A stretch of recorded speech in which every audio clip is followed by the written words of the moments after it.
Hello, everyone, and welcome to the Uplifting Impact podcast. I'm Justin Ponder, Chief Information Officer with Uplifting Impact, and I'm excited to be hosting you today as we dive deeper into our journey to make the world more diverse, equitable, and inclusive.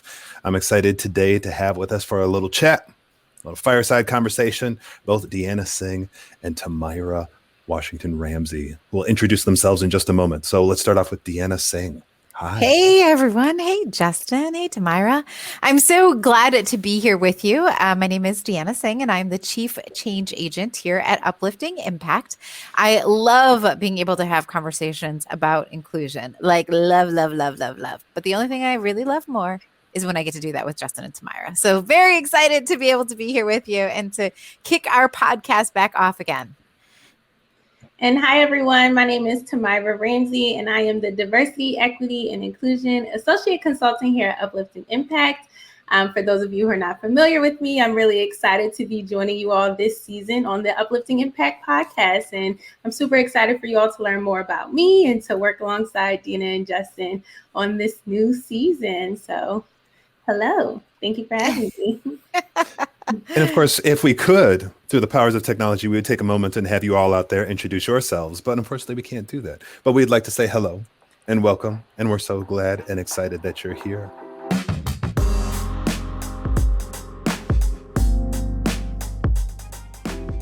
We've had a whole lot going on since the last time that we spoke. Is that right, Deanna and Tamyra? So let's catch them up. Let's tell them a little bit about what we've been doing. Absolutely. So I'll start with a couple of things. One thing we've been doing so much of is traveling. You know, it's bad when, you get onto a plane and they're like, oh, hey, Deanna, how you doing again? But I'm really grateful too. So I feel like there's been so many things happening in the last 4 weeks. If I've counted correctly, I think I've been in like 15 cities, and Justin's been doing a lot of that traveling with me too. Justin, how have you been feeling about all that travel? Because I know that's not always your normal thing. Well, it's been really great, though, like going all over the world and seeing different things and different approaches. And that's what's exciting is you get invited in to kind of lead some of the conversations, and then you kind of blend into the background and end up learning a whole lot more.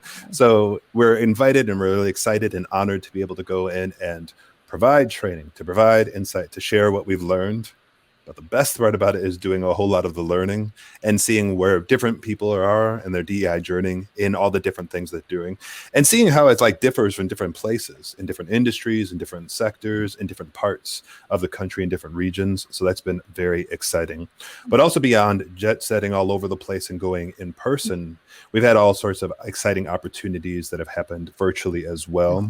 Launching the Bridge Builder Institute, where we have a learning community, and that's been really exciting, having kind of sustained engagement with people over weeks and hearing what they're doing. Because the greatest thing that's really exciting about this inclusion work is it's inclusive of all sorts of different styles. That there's never another person just like you. There's never another approach. And it's one of those learning communities and approaches to doing things that invites all kinds of diversity. Who knew diversity, equity, and inclusion would be so inclusive and invite so much diversity of thought and experience? So that's been very exciting. Yeah, Tamyra, what about you? What's been up in your neck of the woods? Well, I mean, to piggyback off of what the both of you said, I think one of the greatest things about this new membership platform is it really allows space for those individuals who are trying to do their best within their organization with the resources that they have. And I think that has been something that's been amazing to watch these past couple of months and throughout the summer as we built this program and launched it with different organizations and different people, is really thinking about the ways in which inclusion works for you as an individual and on an individual level. And what are those things that you can implement in your everyday life and not just within your organization? And so that's been something that's really cool and really amazing to watch. So I really appreciate that work that we've been doing, not just in the organizational space, but in the individual space as well. I think it's also interesting to see not just the changes in like the things that we've been doing, but to see the changes out in the world. The ways in which inclusion work and responses to it and perceptions of it have changed very quickly. Have you all experienced that as well? How have you seen perceptions of this work and engagement with this work and approaches to it change rapidly in the last, even since the last time we met all these folks out here? So I've seen so many different things transpiring. And I do think like this whole notion, like Tamyra, what you were talking about, this idea that people are thinking about what they can do as individuals, it's actually been really inspiring to me, right? Because I do think like I'm the type of person like I love the policies, right? Like I love thinking about the big strategic things that are going on.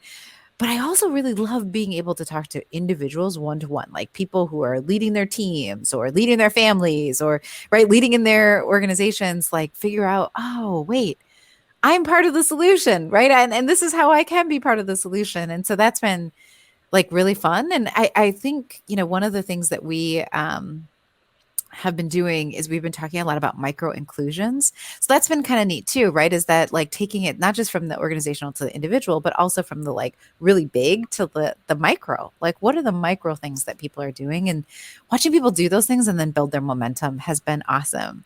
Tamyra, what about you? What have you been seeing out there? Because you do so much frontline work, you know, especially in guiding people as they're making this journey. Mm-hmm. Well, I think the biggest shift that I think has been so amazing to watch is that from an organizational standpoint, a lot of organizations have been thinking so broadly and so bigly about like their strategic recommendations or their strategic plan or how they're going to do this overhaul of their operations or procedures and policies. And I think as of recently, we've seen organizations become more mindful of not just like their stakeholders, but those individual people who exist within the organization and what their role is within the diversity, equity, and inclusion space as well. And so putting more attention and being more mindful and intentional about including those everyday people, not just the upper management or the C-suite, but people who are doing the client facing, front facing, people who are working in their stores or working in their factories and trying to come up with creative ways in which they can participate in inclusion as well.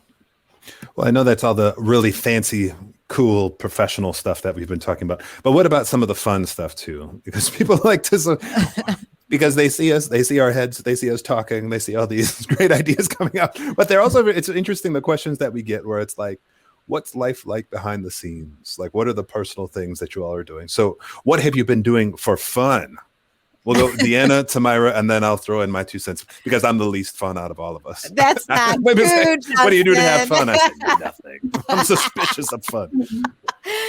You know what's been so awesome is our children. So Justin and I, for those of you who don't know, Justin and I are married.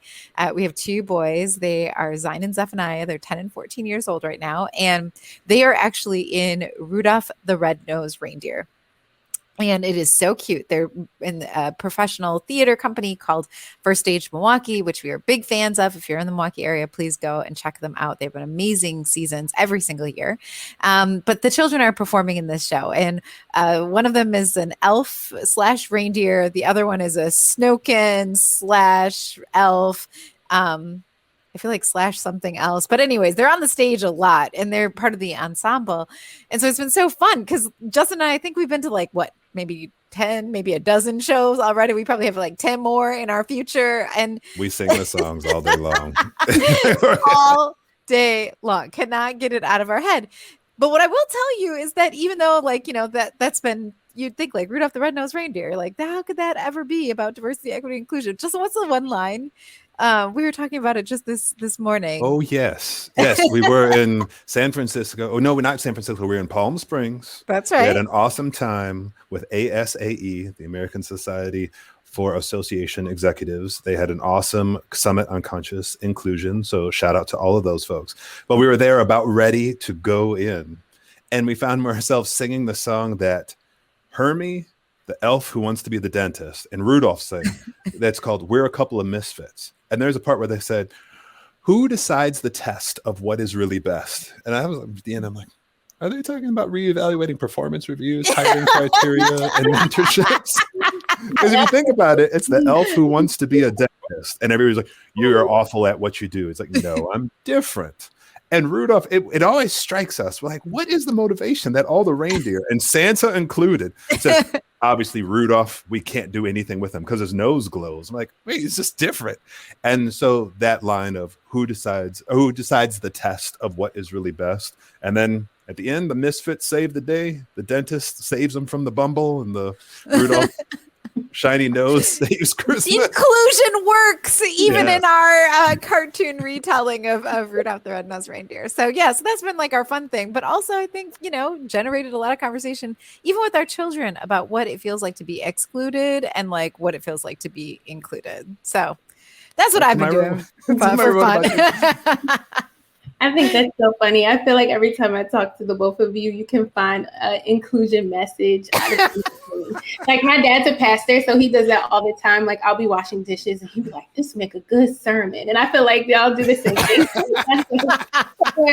Oh, this is just like inclusion. We definitely can implement this. It's so funny to watch.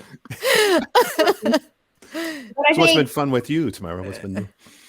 What's been fun with me? Well, recently it's the holiday season. I love the holiday season. So anything from decorating the outside of the house, the inside of the house, buying way too many gifts, traveling to see family members. I think my favorite part of the holiday season is all the eggnog that comes out, and I just stuff my refrigerator with eggnog, and I'm so content with just drinking a glass of eggnog on the couch watching TV. So do you do all the different flavors, or are you like, no, just one flavor? I'll try different flavors, but really just stick to regular eggnog and maybe cinnamon eggnog. That's it. And so I've genuinely been enjoying the colder weather and being able to be inside of the house with my family and my friends and just spending time with them. And again, being intentional about the time that I'm spending with them. So I always have the most fun when I'm with my family and when I'm with my friends. Yeah. And shopping, which is probably why I like the holiday season. That's nice.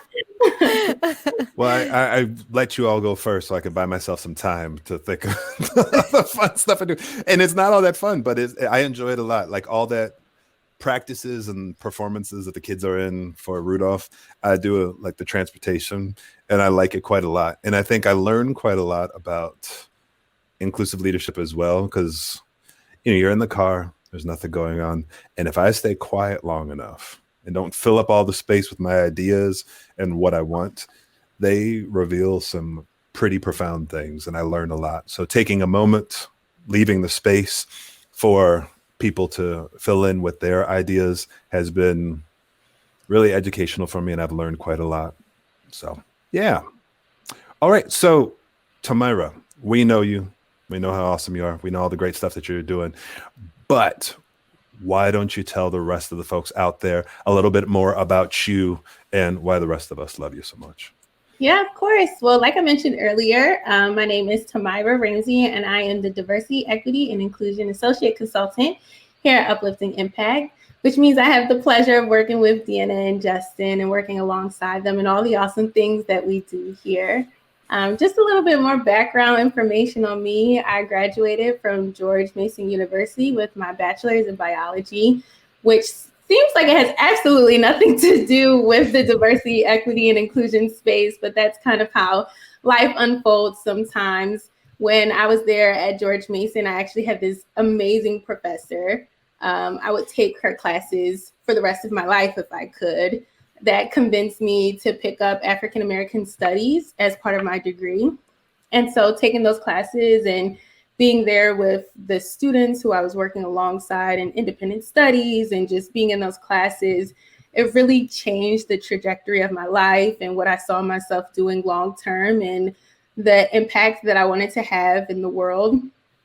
And so from there, I decided really to commit the rest of my life to creating safe spaces for marginalized communities, even though I say it fell into my lap, but I wouldn't necessarily believe that because I have two parents who are both in the helping industry and they do a lot of community service and they have their own nonprofit.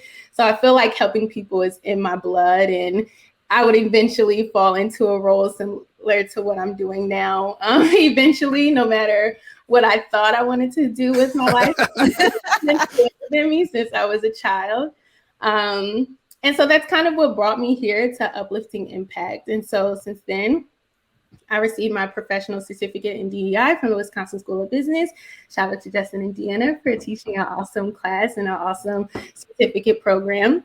And now I'm actually in the process of getting my master's in urban health. And so I'm excited to see the ways in which working in diversity, equity, and inclusion space translates into community work that you can do to create access to resources for people within urban communities. So that's kind of how I got here and what my goals are. And I think while I'm not in school or doing work or with my family, it sounds so cliche, but I do a lot of community service. I love serving the community. I love being boots on the ground, being able to be in those communities and help people. Like I said, it's in my blood. And so I spend a lot of my time volunteering with the nonprofit that my mom and dad run in Camden, New Jersey, and just being able to spend time with the community and listen to them about the resources that they need and how we can help. So that's kind of a little bit more about me. I think some fun facts about me is that my favorite color is yellow. I love yellow. And even though Uplifting Impact's logo is an elephant, my favorite animal is an elephant. Way more. Are you sure that was before? I don't know. I have elephant figurines all over my house. Oh, My husband, he hides them because I always too many elephants. all over the house. So awesome. It's so awesome. Well, we're so excited to have you co-host the season with us, because I always say, I'm like, I always get to talk to Tamyra and I get to hear like all her insights and stuff. And so being able to bring that to the rest of our audience is pretty exciting. So thanks, Tamyra. Thank you all for allowing me to join. I'm really excited as well. Cool. So I mentioned before kind of about what's been exciting is people finding ways to create micro inclusions and really find themselves in the work. Because at the beginning, I think a lot of DEI practitioners were so used to encountering resistance from higher levels. So they focused on the programmatic, they focused on systems, they focused on policies, they focused on the strategic planning, because that was the policy level things that got the most attention. And it's interesting to see that change so quickly. And people say, okay, but also what about the individual work?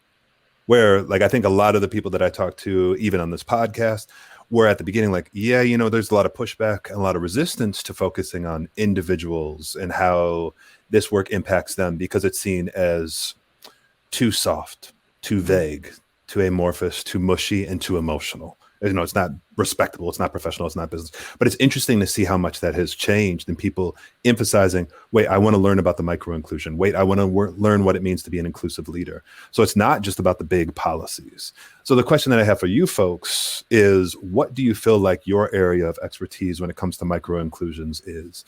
Like, how do you all find your individuality and your unique version of putting inclusion out in the world? I think when we're talking about micro inclusions and trying to come up with ways in which this could be relatable to those individuals within organizations, I have fun being very creative about the stuff that you can do. I think people respond when they can see themselves in the work that you are trying to do. And so just making sure that it's something that people would enjoy and not just something that feels like a chore or feels like something added on to their everyday responsibilities. I like being able to think about the things that we already do well or the things that I already enjoy doing and how we can just tweak them to be more inclusive, how we can improve them, and how can we be more intentional about the stuff that we're already doing in order to have a more diversity, equity, and inclusion mindset. And I think sometimes people think of DEI and they just think of their workplace, or they just think of their 9 to 5 or clocking in or their hourly time spent at their organization. But it's so, like you all were just mentioning with Rudolph the Red-Nosed Reindeer, right? Like it's so translatable in everything that you do. And even if it's just, I want to be a better person, that's still DEI and finding out where the opportunities for you within your everyday life to be more inclusive and be more equitable with everything that you're doing. And so I think taking this approach of it doesn't have to be big and it doesn't have to be new is something that helps when you're trying to find those micro inclusions and implement DEI at the individual level. I think also Tamyra's skill is finding it doesn't have to be big, it doesn't have to be huge, it doesn't have to be scary, and it doesn't have to be boring. Yeah. Like, boring. Tamyra finds a way to make it fun. So like we have so many conversations behind the scenes where I'm like, all right, this is what micro inclusions look like. And then she'll come back like, you know, it could be like fun too. So, I feel like that's your I can sauce it up a little bit. Oh yeah, saucing it up. What about you, Deanna? What do you feel like is your micro inclusion approach, your superpower when it comes to inclusivity? Well, before I say that, I just want to compliment Tamyra too, because, you know, there's so many times where like you get stuck in doing things a certain kind of way and it's easy, right? Like even those of us who do this work and we're practicing this work will be like, oh, well, this is the way I've always done it, or this works, or this is, you know, and like, it's not even like a malicious thing, but it's like easier, right? To just do things the way that you've done them or whatever. And I think that one of the things that I really love about Tamyra and the rest of our team is the willingness to say, hey, can we try something different? Or could you look at this? Or what do you think about this? And all of you are going to get to see this now, you know, and hear it through the podcast, because you'll see like that we all have very different perspectives on how this work comes together. And it's our different perspective that I think actually makes the experience more meaningful, right? So Justin is going to come at everything from like a very like academic perspective. He wants to have every quote, have read every article, like do all the things. And I love that, right? Because it's something that Tamyra and I both enjoy. You know, we both like research and we like data and we like all the information. Not like Justin, but not like Justin. No. Very few people like. It's just like a whole other level, right? And I'm like a very practically minded person. Like I want to understand like how does this impact that immediately, right? And I want the circumference of the knowledge that I want is probably like really like tied to just those components, right? Like I want to know the practical application of every single thing that we ever talk about and ever do. And Tamyra, what I see you doing all the time, and it's fascinating to watch it, right? Is the ability to understand and appreciate the academic side, understand and appreciate the practical side. And then when Justin and I are like, wait, what's this? What's that? Like to come in and be like, hey, let me show you how these things connect, or let me show you how to build these bridges, and vice versa, right? When Tamyra has something that she's like really like invested in, like this is the way that we think, you know, I think it should move forward.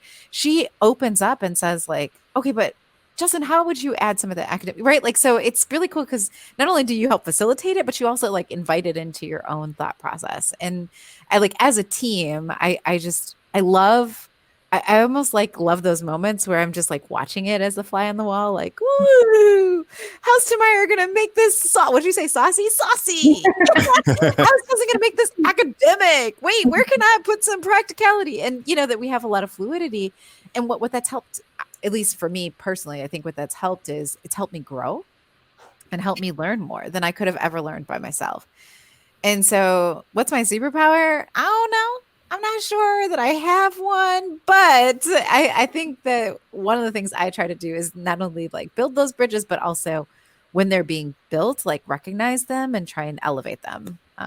Is probably the way that I would put that. But I think lots of people have a hard time doing that because it's scary. Like having, it's easier to have the program. It's easier to have the structure. It's easier to have the predetermined notion of the way things are supposed to go, as opposed to, I don't know, let's listen, improvise, and adapt accordingly. So how do you all deal with that? Like, I mean, with the getting saucy with inclusion and having to, especially like listen to other people's stories. I think you folks are really good at creating space for other people to share their approaches and inviting them to.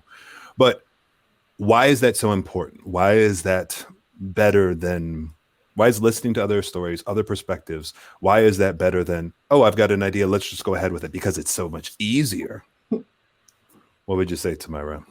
Well, I think you kind of just answered your own question. Deanna answered it too, right? Like it's easy to stick to what we know. It's easy to just go with whatever ideas the C-suite or go with whatever ideas our managers have and just implement it that way.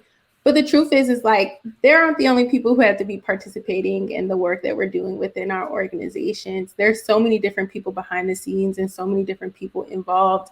And working in diversity, equity, and inclusion gives you an opportunity, again, to be intentional, to elevate those voices within your organization.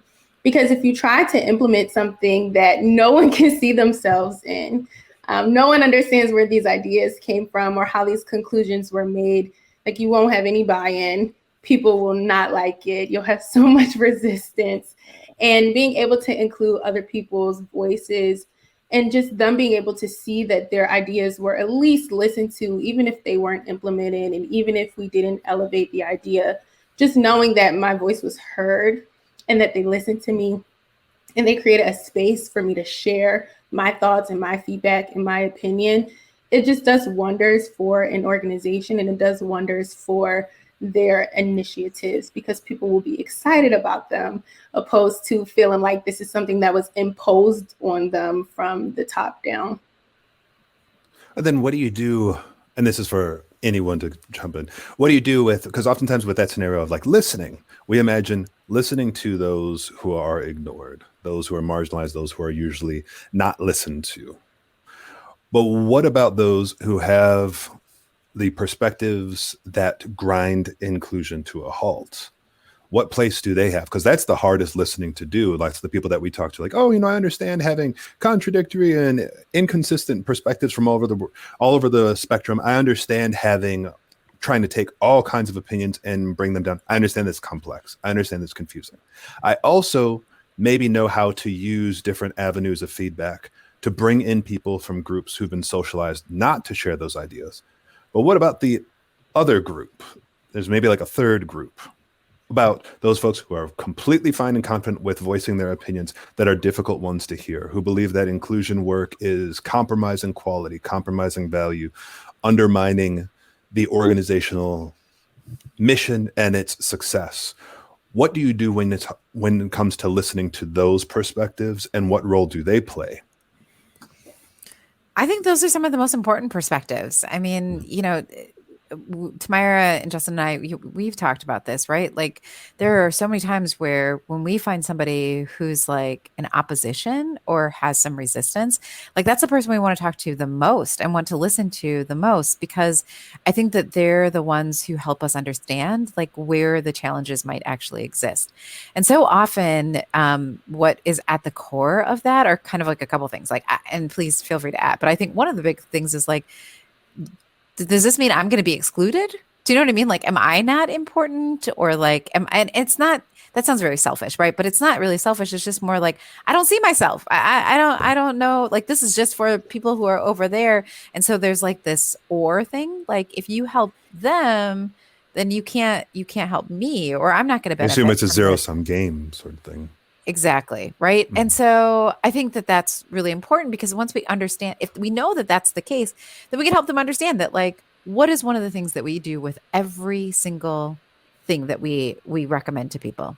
We always recommend that if you are going to do something, it's going to be inclusive, it truly has to lift all boats, right? Like, it has to be, everybody has to benefit from it, even if you are focused on a particular group within your organization.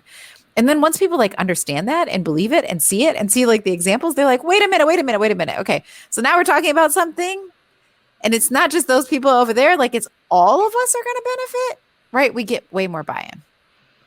Yeah, and I think to add on to what you were just saying, Deanna, too, is that it's important to include those voices along the way and not just at the end. Because what you don't want to do is have all of these conversations and not include those voices. Surprise!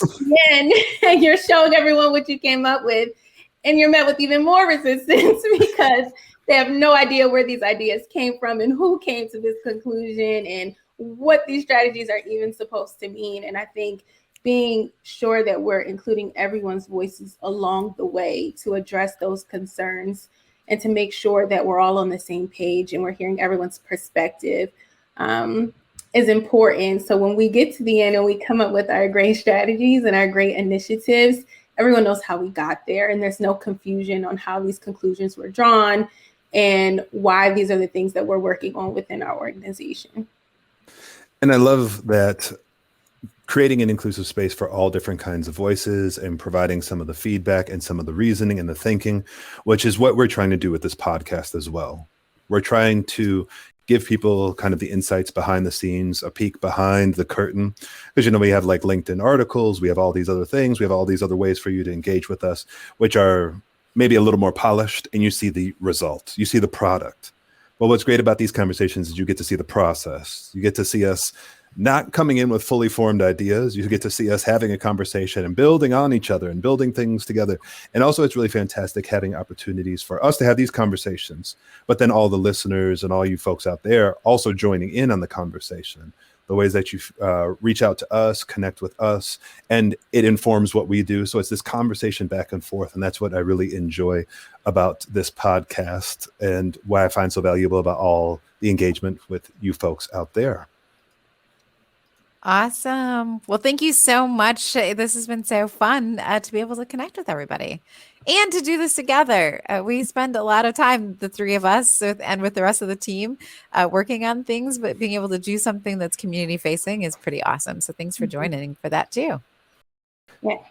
And please make sure that you subscribe to our podcast wherever you get your podcasts. And we're also available on YouTube as well. And so come on YouTube and see our beautiful faces and engage in this conversation with us. And also there's other ways to engage with us as well. We mentioned the Bridge Builder Institute. You can go to our website, Uplifting Impact, and find out more information about engaging in our learning community so we can all learn together. Also, we have our How to Be an Ally virtual summit coming up March 1st to March 3rd. We hope to be able to meet with you all there and learn together. So, in conclusion, we're so glad you tuned into this week's episode of the Uplifting Impact podcast. And we need more people like you to help us uplift the impact. And in order to do so, be sure to share this episode, comment on it by going to our website at upliftingimpact.com, or provide your thoughts directly to us through LinkedIn at Uplifting Impact, Justin Ponder, Tamyra Washington Ramsey, and Deanna Singh. And until next week, keep uplifting the impact.